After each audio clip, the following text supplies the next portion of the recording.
Live from the studios at Brigham Young University, the award-winning 11 News at Noon starts now. Update on the terrorist attack in Russia, how authorities identified the suicide bomber who killed 14 people. The LDS Church's new temple announcement, how locals are reacting to the addition of the temple in Saratoga Springs. She just inspires me. And a former BYU gymnast is using her unique situation to help the lives of other aspiring gymnasts. I'm Jessica Coombs. And I'm James Peterson. Welcome to 11 News at Noon. A terror attack in the Middle East leaves dozens dead. The attack took place in Syria early this morning, and officials are still tracking down the assailant. 70 people, including at least 10 children, are dead following the gas attack.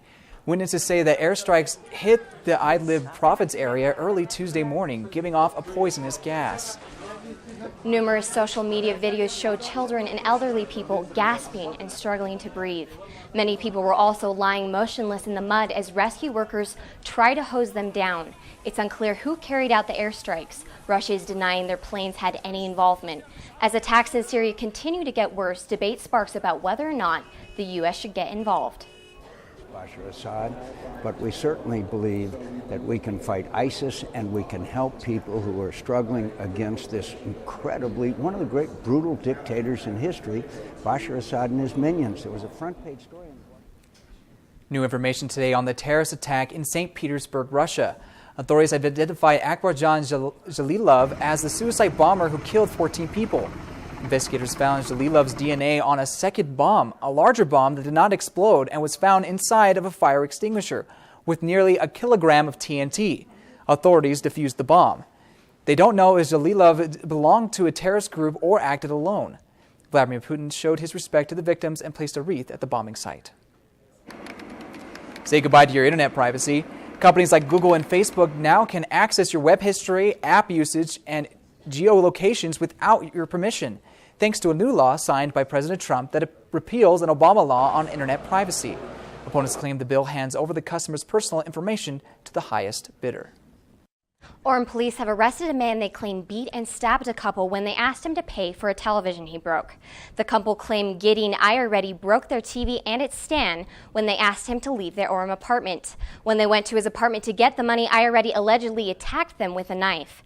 Police charged him with felony assault and resisting arrest. I've realized that I have struggled with a lot of anxiety. And I guess I didn't really know how to describe it except for a lot of static in my mind all the time. People who suffer with mental illness can get help, and BYU is reaching out to remove the stigma around mental illness. 11 News reporter Ali Davis tells us about BYU students who say they never would have graduated without drugs and therapy. BYUSA is promoting a video they created to share the experiences of students right here on campus. Starting in 4th grade, I started developing some pretty intense symptoms of OCD. And started to think that commandments bring happiness always, and so if I ever wasn't happy, that meant I was doing something wrong. So it's definitely been tough on BYU's campus. I want everyone to know that I'm graduating in April, and the only way that was possible through medication, good visits with my doctors and therapists, and with mental illness, you can accomplish anything you want to. This is the first time BYU is sponsoring a mental health campaign. BYUSA Program Director Rochelle Clayson says the campaign has 2 goals. We hope that with this campaign, those students can become more informed about what mental illness is, how to respond to their friends, and be a loving support to them. But Clayson also wants students who suffer from mental illness to know they are not alone. I think that there's a lot of support and a lot of resources for students who are struggling with mental illness, and I think that, working with their therapists, they can really enhance the possibilities of what's available for them and what they can do. BYU is hosting workshops and forums from several resources on campus. Students can attend those events this week to help end the stigma surrounding mental illness. The LDS Church announced the construction of 5 new temples throughout the world, including Saratoga Springs. However, the news received mixed reviews. 11 News reporter Kayla Fowler went to Saratoga Springs to get a reaction. Yes, people were shocked. Saratoga Springs is one of the fastest growing cities in the state of Utah, but some people never expected the LDS Church to build a temple here. The mayor released a statement saying that he is thrilled with the news, but not all people feel the same way. people took to Twitter by storm, expressing their elation or anger about the new Saratoga Springs temple. Homeowner Heather Mello says she is pleased with the news.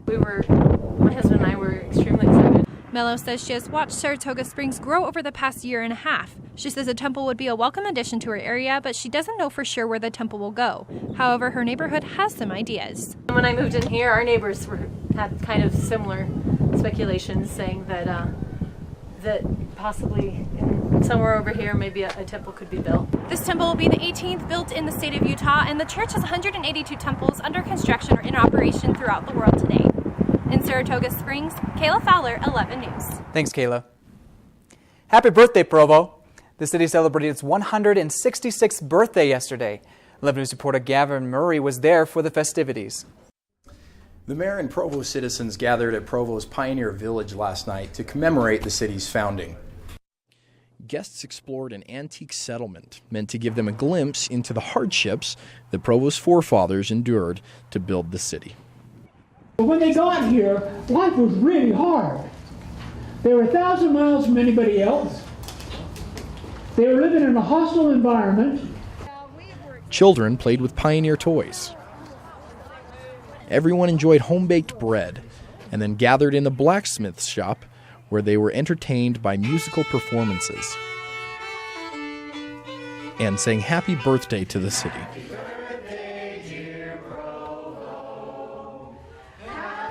Local Provo historian Robert Carter delivered a speech on the history of the city. Two of them read, quote, population 1849, 150. 1939, 15,000. Mayor John Curtis was seen laughing and joking while he talked with an actor portraying a historical Provo mayor. From humble beginnings, Provo now has a population of over 116,000. The Daily Herald recently reported that Provo is the 7th fastest growing metro area in the country. Gavin Murray, 11 News. A daring rescue in a New York subway in a video you'll have to see to believe. And this gymnast doing her part to help these gymnasts reach their full potential. We'll be right back. A gymnast coach in Saratoga Springs is helping young kids with big dreams. Reporter Sydney McCater visited this gym to see what made this trainer so unique. She is not your ordinary coach. Amy Pond lives in silence. She is deaf and blind in one eye and teaches gymnastics. She just inspires me. Young gymnast Lily Christensen loves how she coaches. She tells us, put our arms up straight by our ears. From teaching back walkovers to back handsprings, some may wonder how she does it, but Amy has a special coaching technique. She doesn't speak, she just demonstrates. And it makes me feel like I can do more things when she's teaching me. Pond and her husband Derek opened Champion Sports Center, also known as Tumble Time, to give children with disabilities more opportunities. Pond is a coach and mother, but also an idol for the nation and even our very own Cougs. She was a senior in high school when she went to Russia for the 1998 Olympic trials, but a knee injury prevented her from advancing. The kneecap actually dislocated. She was still able to compete on bars, and she says she realized winning is not important. And it doesn't matter if you won, gold or silver, just do your best. Pond joined the UCLA gymnastics team soon after. They won the 2004 national championship. She then finished her gymnastics career at BYU. Assistant BYU gymnastics coach Brogan Evanson says Pond always impressed her.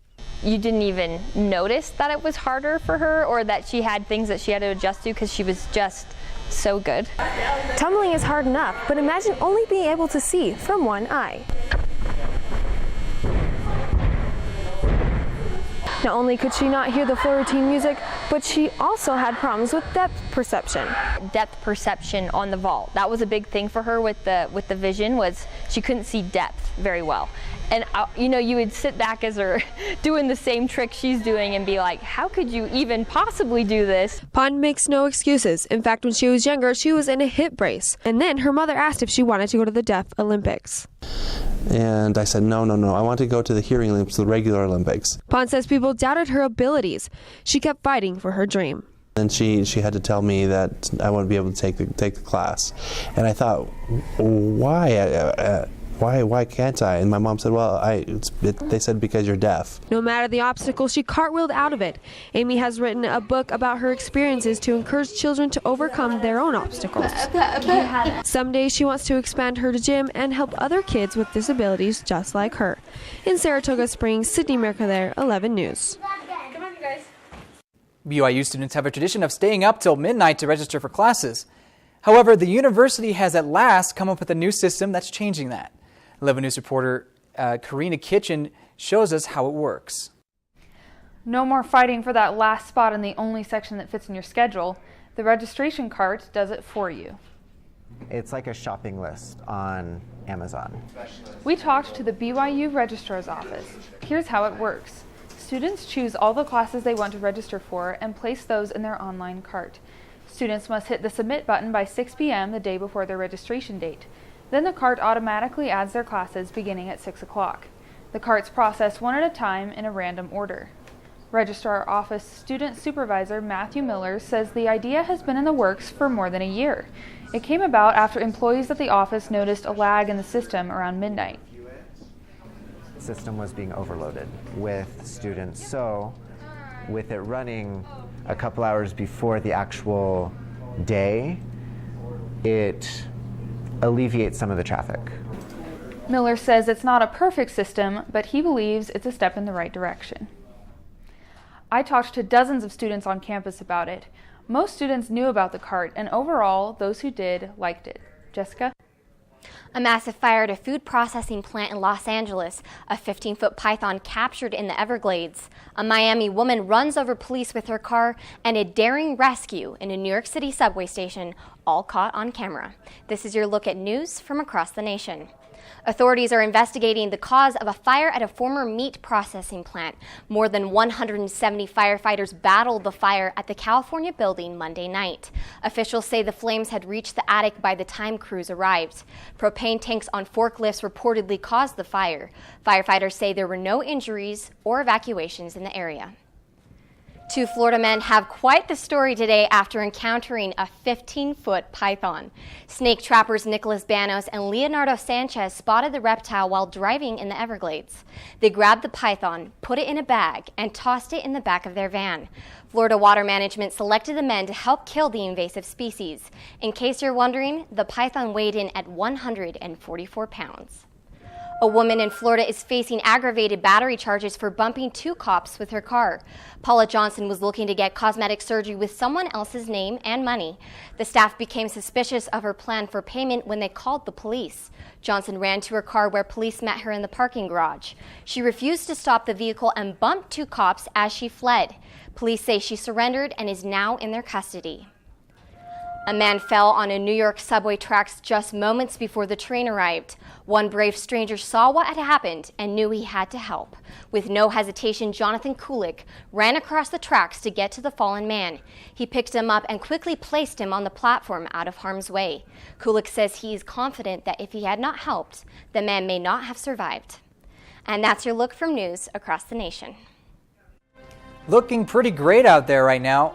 What's the update? Yep, it's looking pretty great out there, but it's not going to be so pretty as the week goes on, so I'll have a closer look at this week's weather when we come back. If you like to use olive oil in your cooking, you may want to start stockpiling for the summer. 11 News reporter Alex Sanders is live with more on the cooking conundrum. James, olive oil prices are expected to jump as much as 20% within the next few weeks. Italy saw a significant drop in this year's olive harvest. Olive farmers say a combination of pests and bad weather led to a notable drop in numbers from previous years. Wholesale olive prices went up 64% in mid-February. Experts say this could translate to a 15 to 20% rise in shelf prices. However, BYU nutritionist Marcia Smith says most of the time you don't even need olive oil in your recipes and could be saving money.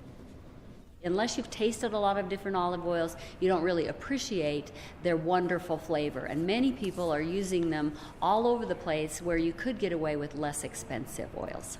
Smith told us the best alternatives to olive oil are canola and corn oil. She says they work in cooking just the same and will let you save money for more flavorful oils. Now, the U.S. does have its own olive ranches, so we don't expect prices to rise as much as other countries. What we have seen, though, is prices have already risen as much as 10% in some states. Back to you.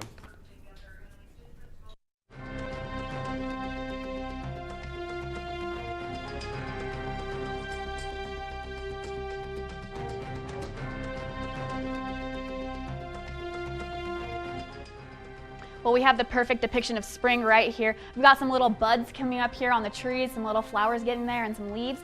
But we also have the snow-capped mountains still. So we're at 44 degrees. It's still a little bit chilly, but 16 miles per hour winds and 40% precipitation. So a little chilly spring weather, but not too bad. Partly cloudy skies throughout the rest of today. The rest of the state is looking not too bad either. Sunny skies across the state, but we do have a little bit of clouds moving into Salt Lake. We're at 48 degrees here in Salt Lake and Provo. Then as we move down south, we're get into the mid-50s, 56 here in Moab.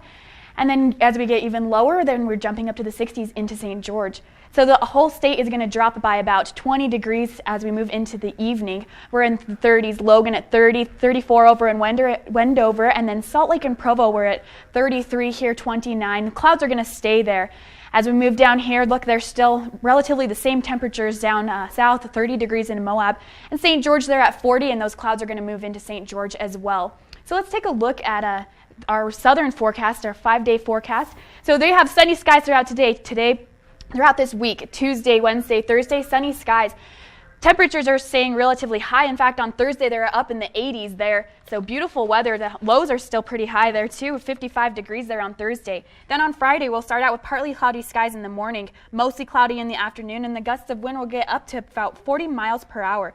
Then they'll have a little bit of showers at night. There'll be about 50% chance of rain. Those clouds are going to carry over onto Saturday, where the temperatures are going to come back up into almost the 70s there, but we'll have partly cloudy skies there when the winds will be back up to about 40 miles per hour. Keep in mind that there's going to be pollen, tree grass, and weed pollen very high there. Northern Utah, we are up in the 60s and 70s almost this week. Today we're going to have partly cloudy skies, winds up to 20 miles per hour, sunny. It's going to be sunny today by 5 p.m. Mostly sunny skies tomorrow, Thursday. Clouds are going to creep in and they're going to stay there on Friday. Partly cloudy skies in the morning, cloudy skies in the afternoon, and the winds are going to pick up to 40 miles per hour. Then it's going to get a little bit of rain overnight, but we can expect about a quarter inch. That's going to stay on Saturday. Throughout the day, we can expect half an inch of rain on Saturday, and it's even going to turn into a light snow for a part of the night. So you thought snow was over, but it's not. But it's okay. It's only like less than an inch, so it shouldn't last too long. But still here, snow-capped mountains. I guess that's all right. But when 11 Sports comes back, March Madness down to 2 teams. Gonzaga and UNC battle for the ship. And Major League Baseball's young stars showed off their skill by lighting up the scoreboard on opening day.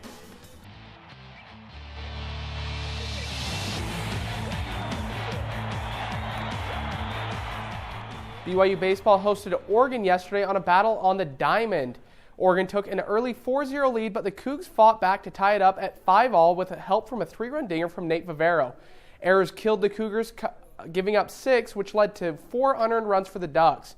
The Cougs went on to lose 9-6 with Aaron Cross picking up the loss. It started with 68 teams but came down to 2. Gonzaga and North Carolina faced off in the national championship last night, with both teams hoping to cut down the nets. Gonzaga jumped out to an early lead, but Joel Berry II closes the gap with the 3.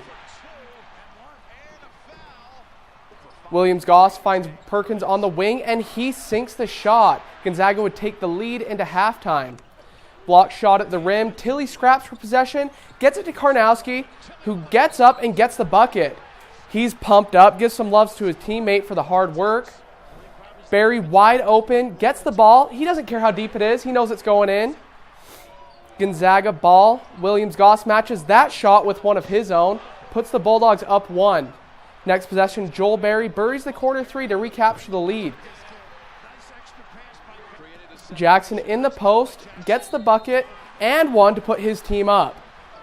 UNC ball, Hicks drives, gets the bucket for the 3-point lead. Now Gonzaga has the ball, no shot clock. Williams Goss drives, spins, and is blocked. Josh Jackson breaks away, and the dunk seals the game for the Tar Heels, breaking the hearts of Zag Nation. UNC wins on a final score of 71-65. And although BYU didn't make it to this year's March Madness tournament, that didn't stop some student from showing their support for the rival team. 11 News reporter Kamalano Kaluhio-Kalani has a reaction. As you can imagine, there were watch parties all over Provo, but obviously not for the home team. A few BYU students gathered to cheer on the rival team at the Wall, located in BYU's Wilkinson Center. The restaurant usually hosts watch parties for BYU football games, but last night they put on a watch party for the NCAA basketball championship. Gonzaga had the support of a few BYU fans, and here's why. You know, got to show the conference rivals some love, right? So, and UNC, I like them, but they've won like 5, dude. Gonzaga has 0, so they need it. Makes us strong. I mean, we kind of have that bragging right. If they end up winning tonight, they'll only have 1 loss on their record, and that's yours truly, BYU. So. As just about all sports fans know by now, UNC came out with a W last night, not Gonzaga, so bragging rights are not ours. But the Wall hopes that the March Madness watch party will become an annual thing there and that students will become more supportive of the restaurant. Zach? Dallas Cowboys quarterback Tony Romo is trading his cleats and shoulder pads for a suit and microphone, according to ESPN's Adam Schefter. Romo is pursuing a career in sports broadcasting. The Cowboys are expected to release Romo later today. There are just 5 games left for the Utah Jazz before the playoffs start, and the race is neck and neck. The Jazz sit just half a game ahead of the Clippers and 3.5 games ahead of the Thunder. In pursuit of 50 wins on the season, it's a challenge for the Jazz down the stretch. The Jazz host Portland tonight, who's coming off a back-to-back, then will host Minnesota Friday with a quick turnaround to Portland, then Golden State Monday before wrapping up the season next Wednesday by hosting San Antonio. MLB opening days took place Sunday and Monday, and there were plenty of fireworks by the game's young stars to kick off the 2017 season. Let's start off with Mike Trout. Gets the pitch and rocks it to left field. No one is catching that. That's his 3rd career home run on opening day. Over to the Nationals and Bryce Harper. This is becoming an annual tradition. His 5th career home run on opening day, and he's only 24. Let's check in on Dodger Stadium. Bases juice for Jock Peterson, and he lines one out to right field. Grand slam. Next at bat, Grandal knocks one out back-to-back right in the same spot, right field. Corey Seager drives one oppo for the 3-run home run to left field.